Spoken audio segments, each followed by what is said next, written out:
Pedal steel innovator Susan Alcorn has died. Susan Alcorn, the pioneering pedal steel player who steered the instrument in experimental, improvisational directions, has died.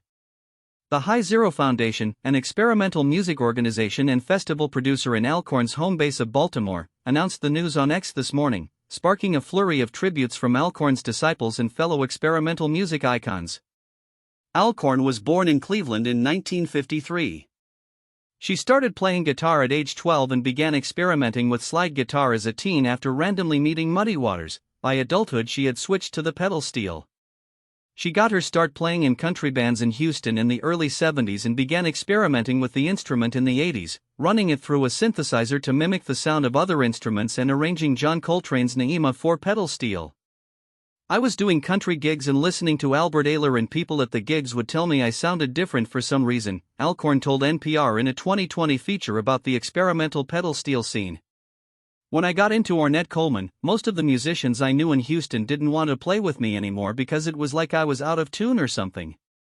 In 1990, Alcorn attended the first deep listening retreat organized by Pauline Oliveros, the accordionist and electronic music pioneer, who also lived in Houston. She credited her friendship with Oliveros with further expanding her understanding of what the pedal steel could do. Gradually, Alcorn built up a reputation as a one-of-a-kind visionary, one whose 2006 composition "And I Await the Resurrection of the Pedal Steel Guitar" helped spark a renaissance surrounding the instrument. In that NPR feature, Chuck Johnson, one of the pedal steel players who was profoundly influenced by Alcorn, said, "I don't think you can overstate the importance of the fact that, when you ask who's pushing the instrument forward, the answer is there are these two women, Susan Alcorn and Heather Lee. More than any other instrument I know, the culture around pedal steel is so male-dominated." Alcorn collaborated with a staggering number of noteworthy musicians, including Oliveros, Jandek, Mary Halverson, Joe McPhee, Ken Vandermark, Josephine Foster, and many more.